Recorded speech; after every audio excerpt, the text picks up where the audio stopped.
ಇದೆಲ್ಲದರ ನಡುವೆ ನಿನ್ನೆ ಪರಮೇಶ್ವರ್ ಸೇರಿದಂತೆ ಅನೇಕ ನಾಯಕರು ಸಚಿವ ಸತೀಶ್ ಜಾರಕಿಹೊಳಿ ಅವರ ನಿವಾಸದಲ್ಲಿ ಒಂದು ಸಭೆಯನ್ನು ಕೂಡ ಮಾಡಿದ್ರು. ಒಂದು ಗೌಪ್ಯ ಸಭೆ, ಇದು ಅಧಿಕೃತ ಸಭೆ ಅಲ್ಲ, ಅದರ ಬದಲಾಗಿ ಎಲ್ಲ ಸಚಿವರು ಒಟ್ಟಾಗಿ ಕೂತು ಒಂದು ಡಿನ್ನರನ್ನು ಮಾಡಿದ್ದಾರೆ.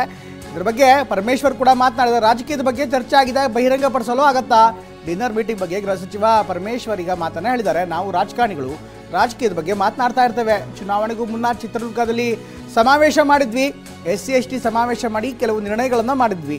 ನಮ್ಮ ಸರ್ಕಾರ ಬಂದಾಗ ಅದನ್ನು ಜಾರಿ ಮಾಡ್ತೇವೆ ಅಂತ ಹೇಳಿದರು. 10 ಘೋಷಣೆ ಮಾಡಿದ್ವಿ, ಈಗ ಅದನ್ನು ಜಾರಿ ಮಾಡಬೇಕು, ಈ ಬಗ್ಗೆ ಚರ್ಚೆ ಮಾಡಿದ್ದೀವಿ ಅನ್ನುವಂಥ ಮಾತನ್ನು ಪರಮೇಶ್ವರ್ ಹೇಳಿದ್ದಾರೆ. ನಮ್ಮ ಸರ್ಕಾರ ಬಂದಂಥ ಸಂದರ್ಭದಲ್ಲಿ ಅನೇಕ ಘೋಷಣೆಗಳನ್ನು ಜಾರಿ ಮಾಡಬೇಕಾಗತ್ತೆ. 10 ಘೋಷಣೆ ಮಾಡಿದ್ವಿ, ಈಗ ಅದನ್ನು ಜಾರಿ ಮಾಡಬೇಕು, ಇದೆಲ್ಲವೂ ಕೂಡ ಚರ್ಚೆ ಆಗಿದೆ ಅನ್ನುವಂಥ ಮಾತನ್ನು ಪರಮೇಶ್ವರ್ ಹೇಳಿದ್ದಾರೆ.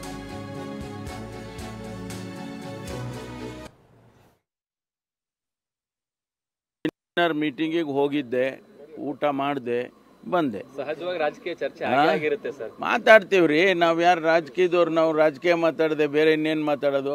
ಏನ್ ವಿಚಾರವಾಗಿ ಅದನ್ನೆಲ್ಲ ನಿಮಗೆ ಬಹಿರಂಗ ಪಡಿಸೋಕ್ಕಾಗತ್ತಾ? ಹೇಳಿ, ನೀವೇ ಹೇಳಿ. ರಹಸ್ಯ ಸಭೆ ಅಂತ ನೀವೇ ಹಾಕಿದ್ದೀರಾ. ಏನಿಲ್ಲ, ಆ ರೀತಿ ಇಲ್ಲ. ಊಟಕ್ಕೆ ಸೇರಿದ್ದು ನಾವು ಒಂದು ಹಿಂದೆ ತಮ್ಮ ಜ್ಞಾಪಕ ಇರ್ಬೋದು, ಚುನಾವಣೆಗೆ ಮೊದಲು ನಾವು SC/ST ಕಾನ್ಫರೆನ್ಸ್ ಮಾಡಿದ್ದು ಚಿತ್ರದುರ್ಗದಲ್ಲಿ. ಅದರ ಬಗ್ಗೆ ಕೆಲವು ರೆಸಲ್ಯೂಷನ್ಸ್ ಮಾಡಿದ್ದು ನಾವು.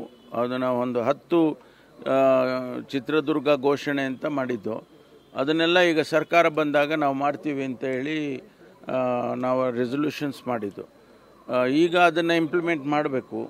ಅದಕ್ಕೆ ನಾವು ಆ ವಿಷಯಗಳನ್ನು ಸ್ವಲ್ಪ ಚರ್ಚೆ ಮಾಡಿಕೊಂಡು ಮುಖ್ಯವಾಗಿ ಒಂದು ಊಟಕ್ಕೆ ಸೇರಬೇಕು ಅಂತೇಳಿ ಸೇರಿದ್ದು ಬಿಟ್ಟರೆ ಬೇರೆ ಏನಿಲ್ಲ.